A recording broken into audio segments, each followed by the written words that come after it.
All right, in this final lecture, we're going to talk about Hellenistic philosophy. We're kind of going to be doing a reasonably brief summary of things. I think that my colleague Mark Navin did a really excellent job in the other video that you watched explaining the details of Stoic and Epicurean ethics. There's a little bit of background to provide to those ethics, to put them in fuller context, and we'll be talking about that today. We'll also be talking about the skeptics and the role that they played in later Greek philosophy. So the Hellenistic period stretched from the late 4th century BC to the mid-1st century BC. This was the period when Greece remained the place to be for academics in the ancient world. Now, probably the best way of dividing this period is by talking about dogmatic philosophy, by which we mean the Epicureans and the Stoics, and then skeptical philosophy. And there are two different shades of skeptical philosophy. And as we'll see, the Pyrrhonian skeptics think that the academic skeptics don't even deserve the name of skeptical for a number of reasons that we'll describe. Now, the Stoics were named after the set of columns, the area, the Stoa, where they would gather and where they would meet, especially in the time of Zeno of Citium, one of the founders of Stoicism. And this area at the time was actually extraordinarily colorful. It's the Stoa Poikile, and Poikile means colorful or many-colored in Greek. So we look at this and it looks very classical and very austere. But really all of those columns in the ancient Greek period would have been all sorts of gaudy colors. Now the model for Stoicism was the Socrates that we see in the Credo and in the Phaedo, where Socrates approaches death and talks about his belief in the existence of the soul, and that the soul is not bound by the body, that the soul, when freed from the body, experiences a much richer and more vibrant life as it's filled with knowledge. And the Stoics believed that we came to knowledge through our souls, through the exercise of our souls, more than through the exercise of our bodies.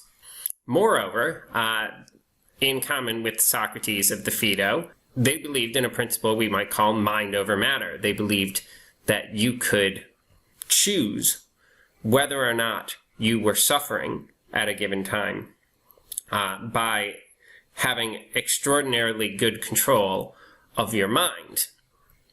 You could choose what you attach to, you could choose what you care about, and so that in the face of the worst imaginable suffering, you could be at peace and at tranquility. You could be in a state of ataraxia. Now, early Stoicism is kind of hard to keep track of because we don't have many of the texts of the early Stoics. We have a lot of later Stoic texts. We have a lot of texts from the Roman period. But the early Stoics were all Greek. Zeno of Citium, Chrysippus, Cleanthes, and especially in the passage I had you read, the poetic passage from Cleanthes, there's really a remarkable early treatment of the notion of divine providence. So this is Cleanthes writing the poem to Zeus. And in this poem, he's echoing, as you may recognize, he's echoing Heraclitus, who famously said, "Thunderbolt steers all things," and saw there being a reasoning force behind the organization of the cosmos. So the quotation goes, "By your thunderbolt you straighten the common rational principle which penetrates all things, being mixed with lights both great and small. Nor does any deed occur on earth without you, God. For thus you have fitted together all good things with the bad, so that there is one eternal rational principle for them all." So the God here is in a certain way weaving together the good and the bad for the benefit of all, or for the benefit of the world being as good as possible, so that the bad cannot manage to destroy the sort of plan of God. And later Stoics would speak even more strongly to say that nothing is unintended. No action or event is not planned by the gods or by the God. It's a very powerful and influential notion of divine providence. And then we can see in the second passage an echo not of Heraclitus, but an echo of Plato's Republic, where you see the wicked are swept off in pursuit of different things at different times, while rushing to acquire the exact opposite of these things, above all. So at one time they're rushing to acquire one thing, and at another thing, and these things are at odds with each other. We can see the conflict of the parts of the soul here. Now, the Stoics believed that philosophy was not simply something that you did on your weekdays or while you're in class, but they believed that philosophy was a way of life, and that you had to follow the precepts all throughout your life. And this was a distinctive characteristic of the Hellenistic period and the early Roman period as well, that philosophy was envisioned as a way that you live your life, not simply a job or a class. The Stoics are one of the early schools of philosophy that in a dedicated way try to understand how we come to acquire knowledge, how we come to acquire our opinions about the world, and how reliable those opinions are. And in fact, and that is something that the Epicureans cared a great deal about as well. So I want to talk about the story that the Stoics have to say about epistemology and how we come to know things and how we come to respond to things. And this is based on the notion of impressions. So impressions strike us. I might have the impression of red when I look at this pencil. I might have the impression of danger when I look at an oncoming car. I might have the impression of tasty goodness when I look at a hot fudge sundae. But I have power after I experience that impression. I have power to assent to the impression or to reject the impression. And so then there becomes a step. There's a step between the way the world is and the way that I am, and in that step comes the possibility of Stoic ethics, where you can choose to control your desires, you can attach yourself to different things and not allow yourself to be attached to other things. Now, according to the Stoics, some impressions are sure or certain, and these are the impressions that we base our philosophy on. These are the impressions that we base our understanding of the world upon. And these, in fact, are the impressions that the Epicureans and the skeptics are going to call into question. The notion of sure or certain impressions for students of philosophy, of the history of philosophy, ought to bring to mind Descartes. Descartes saying, when I have a clear and distinct impression, then I cannot be wrong. A clear and distinct impression of a certain type. So this is the precursor to that sort of Cartesian understanding. The Stoic notion of God is very influential in history. The Stoics had this idea, as I said, of this providential God. There's a logic behind the world. God acts in accordance with logos. And so, once again, we have the shades of Heraclitus here, the logos, which controls everything. We also have a sort of premonition of Christian teaching, where in the Gospel of John, it will say, in the beginning was the Word, was Logos. In the beginning was Logos, and Logos was to God, or was with God, and Logos was God. That, again, is the same sort of concept of a logic, an ordering behind the universe.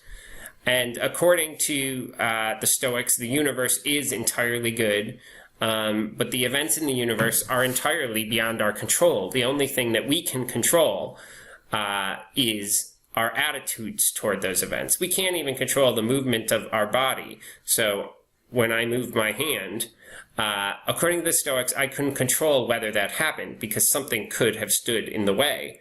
It could have been impossible for me to move my hand. I could have suddenly got paralyzed. So I shouldn't have any attachment to my ability to move my hand or to do anything.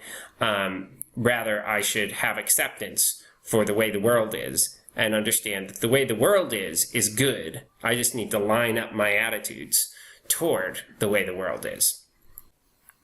Now, another aspect of the Stoic theory of religion was that they could not understand how someone could claim that there was no such thing as God. And so they make arguments that really look a lot like William Paley's famous argument from finding a watch on the beach and wondering where it came from, and that the most logical explanation was not that it was formed by random processes of matter and was formed by nature, but rather that there was an intelligent designer behind it. And so the Stoics bring up a whole set of arguments for the complexity of the world and the intricacy of the way it works together. They observe all the systems that function in our world to make living things live, to make the planets and the stars move,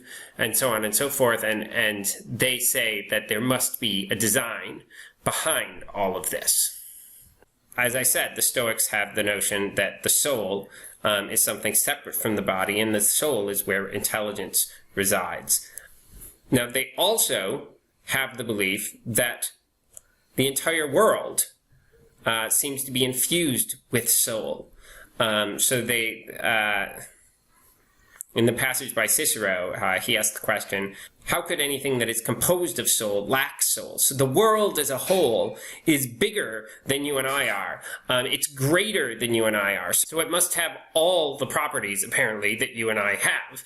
And thus, it must be alive. It must have experience. And the experiencing side of the world is God, according to many of the Stoics, that God is the soul of the world and experiences things just like you and I experience them, except on a much larger scale, apparently, and that we are all parts of that whole.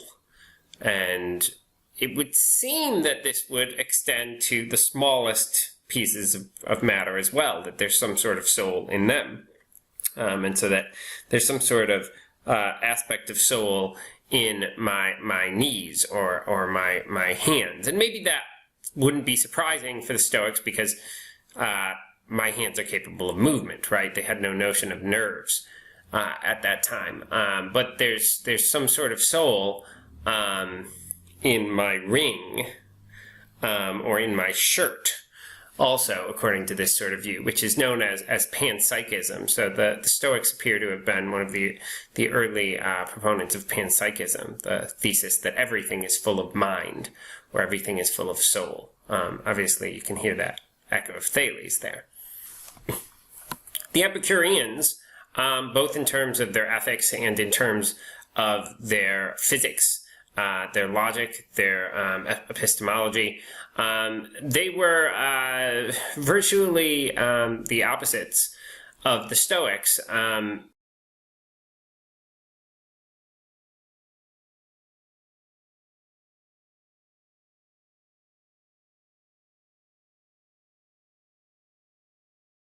The Stoics believed that mind was a fundamental sort of thing distinct from matter and that had powers over matter, whereas the Epicureans believed that all that there was matter.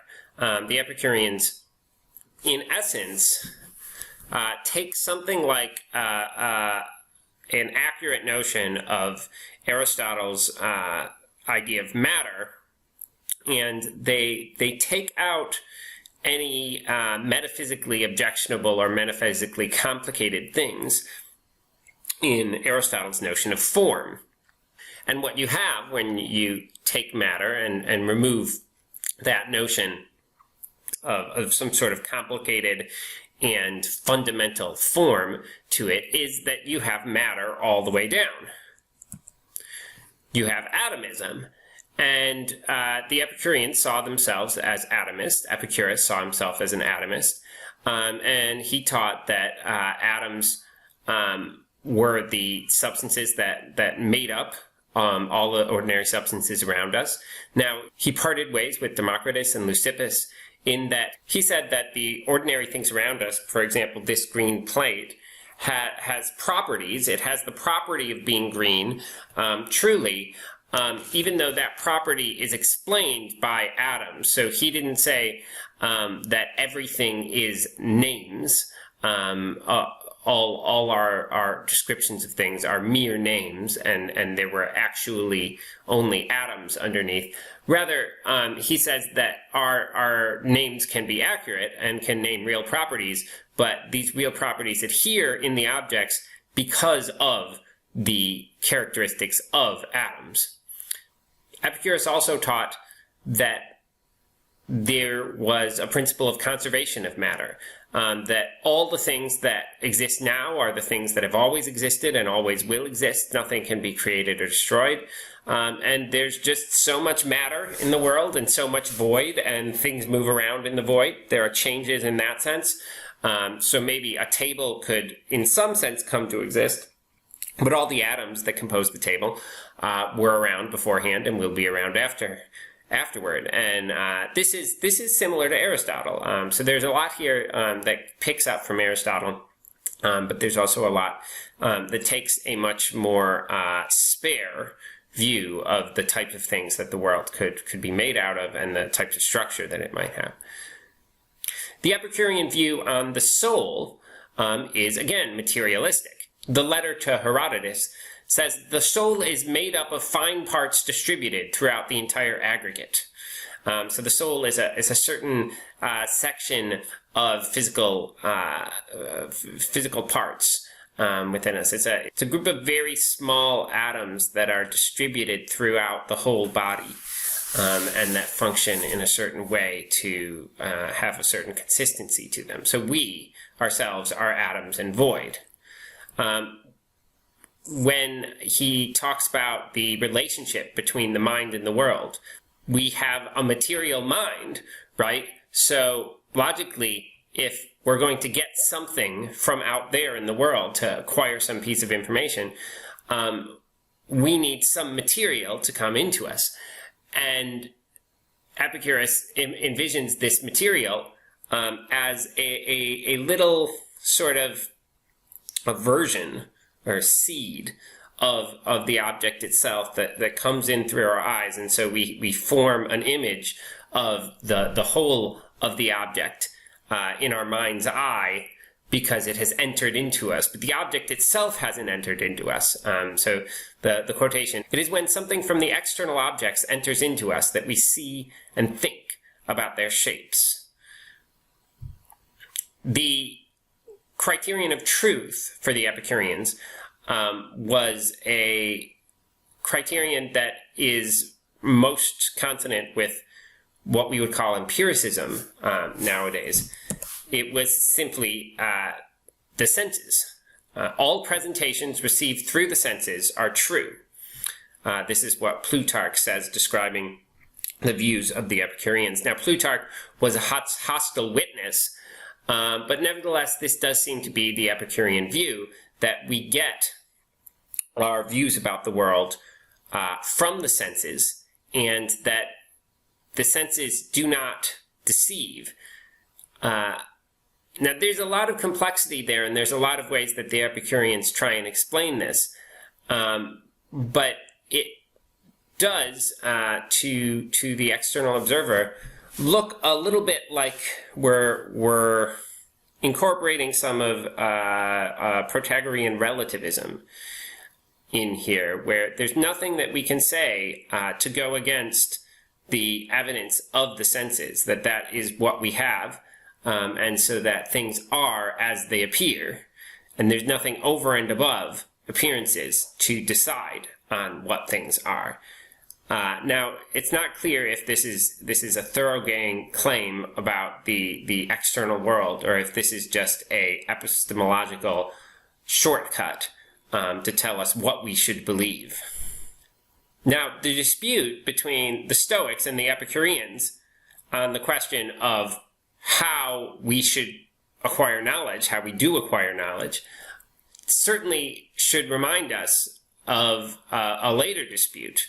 It prefigures a later dispute between, of course, the rationalists and the empiricists in the early modern period of philosophy. So we have René Descartes, the consummate rationalist, claiming that we can, through insight, gain knowledge into the ultimate structure of the world, into the existence of God, into the reliability of the senses. So the senses don't give us knowledge, rather we gain knowledge that our senses are accurate from our intuitions. Whereas Locke is going to claim, along with the Epicureans, that our knowledge comes from our senses for better or worse, and that's all that we can get. There's no other avenue here. There are no clear and distinct ideas. There are no reliable impressions, except those that come through the senses. Now, the views of the Epicureans on the gods. Once again, they take a route which is directly contrary to the Stoics. They say that the gods there probably are gods. It was very common to look up in the heavens and look to the stars and say, well, those have to be gods. What else could they be? But there probably are gods, but the gods don't concern themselves with us. They didn't create us. They have no real relationship to us, and they don't care what we do. So it doesn't really matter. This is just a materialism, and death is not to be feared. Death is just the ceasing of the little soul particles to function, and there's no misery in death because there's no experience in death whatsoever. Maybe dying is to be feared because dying is a process and it involves pain. And as we remember from the ethics of the Epicureans, pleasure is the only good and pain is the only bad. But death itself, there's no pain and so that it should be looked at as a neutral thing. So now we finally get to the skeptics. And the skeptics are a fascinating bunch. Really, they inherit a practice of philosophy that comes from Socrates and goes down through the Cynics, who we haven't talked about much. Those are the dog philosophers. That's what cynic means. And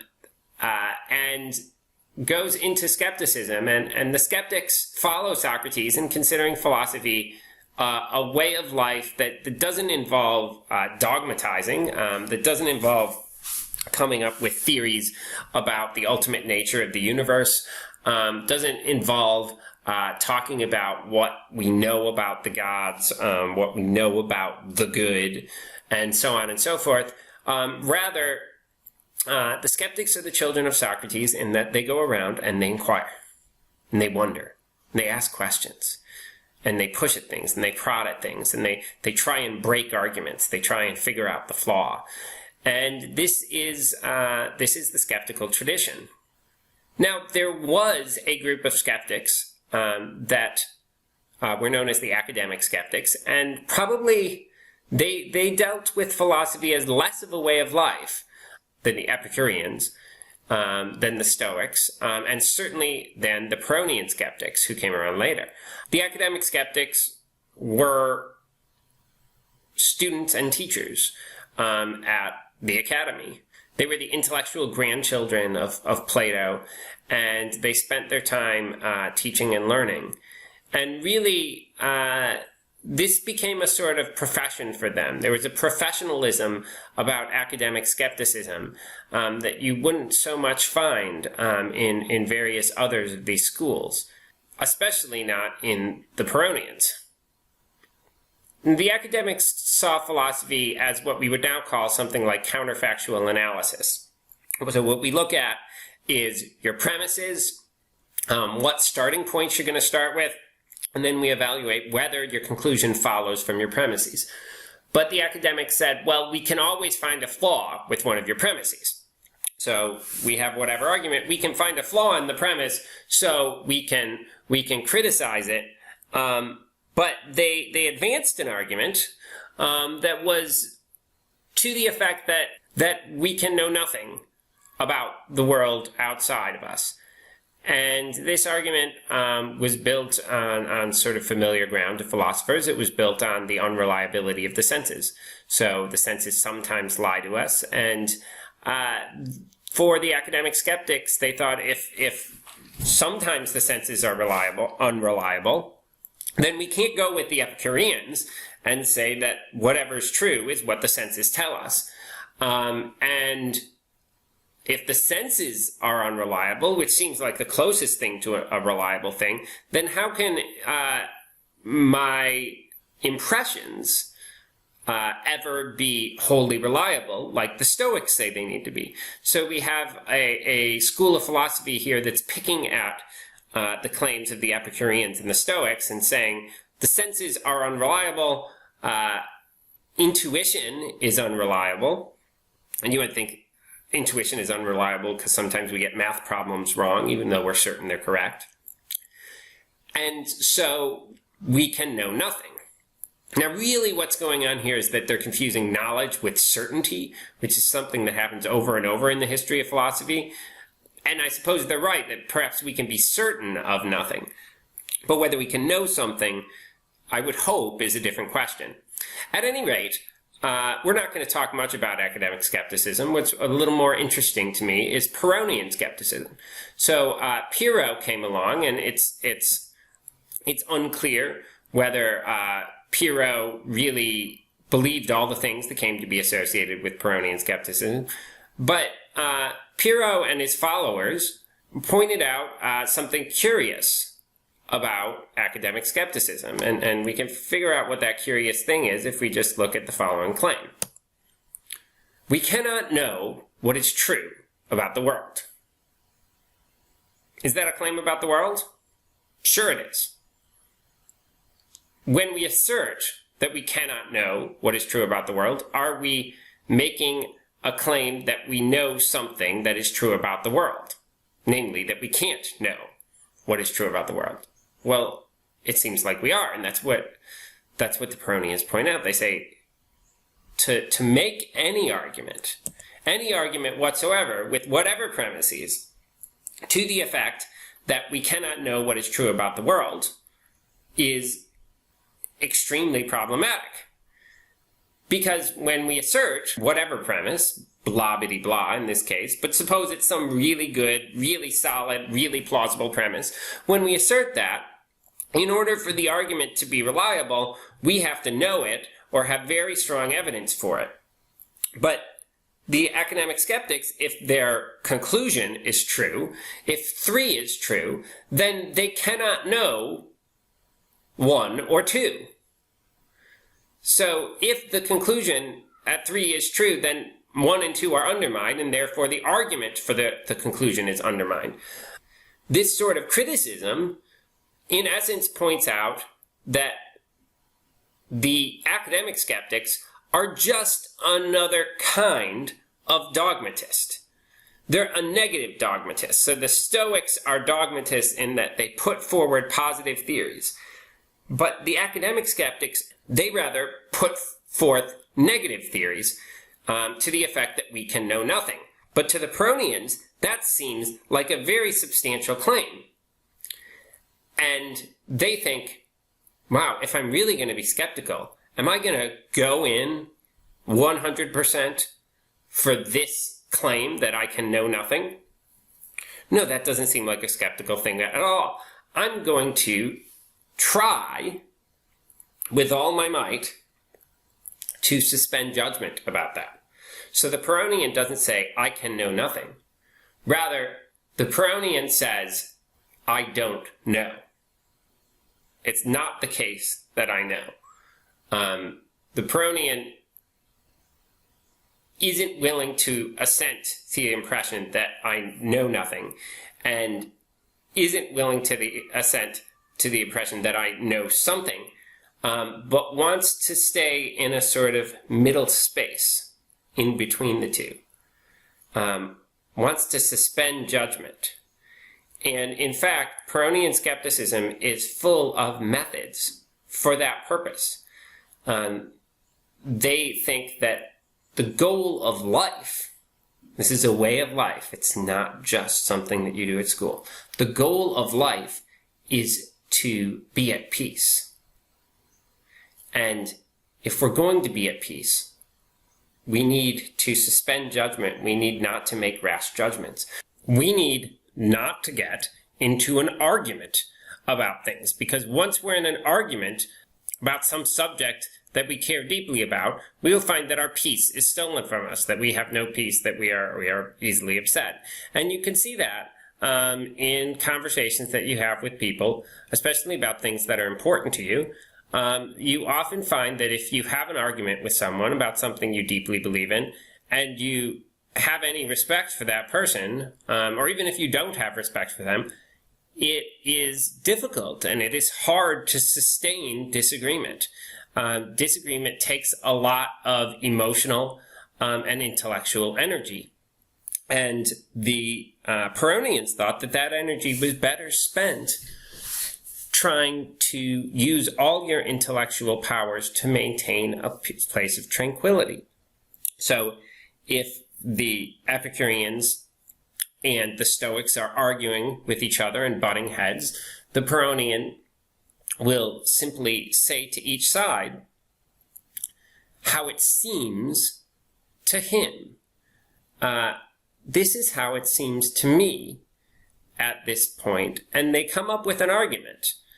So they could say an argument contrary to the Epicureans by looking at things from a particular perspective and saying how it seems to them. And the goal, the whole time, is to maintain peace.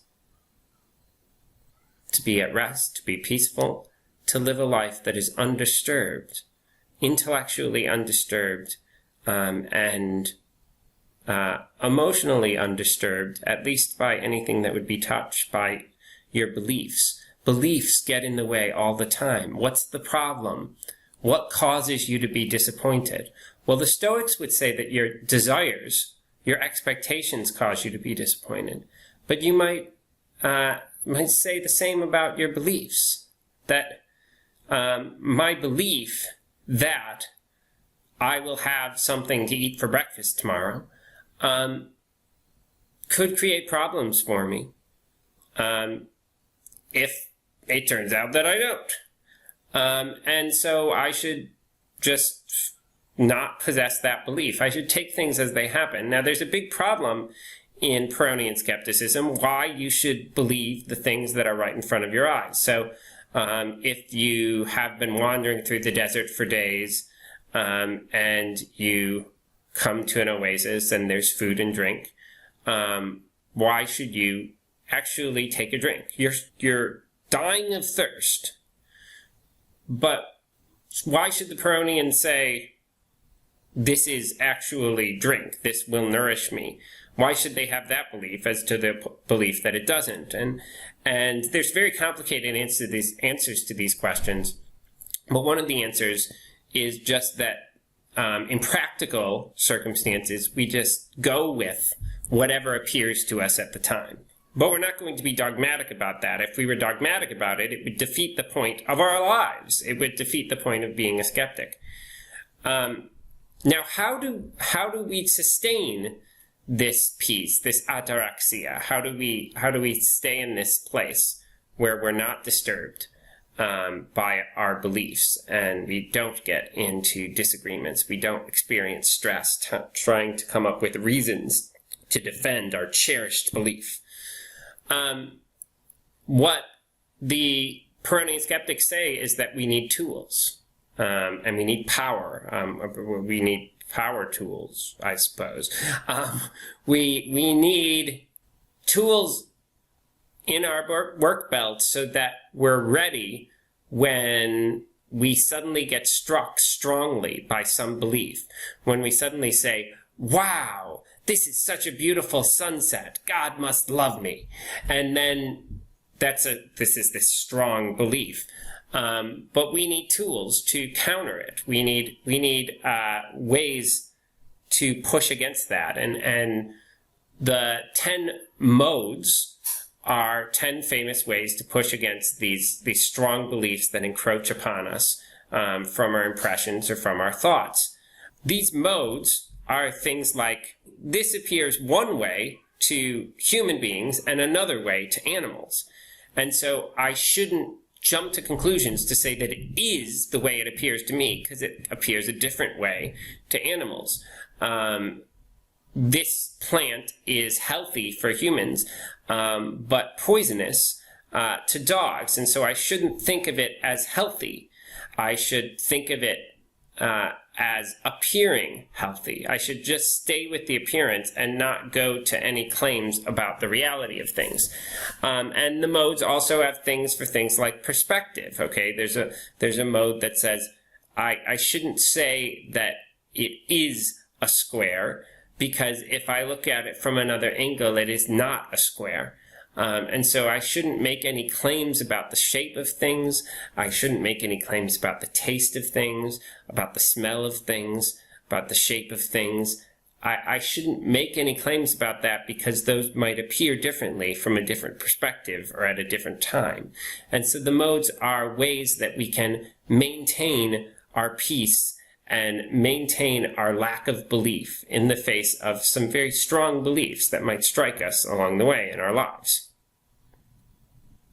So this is just a thinking question for the end, and I wonder what we would say about these Hellenistic philosophies. What do they have in common? Well, I think there's a bunch of answers that we might say, and we might also say that they don't have a lot in common. Certainly Epicureanism is very different from Stoicism. But one thing that Epicureanism has in common with Stoicism and with skepticism is that there's an emphasis on peace.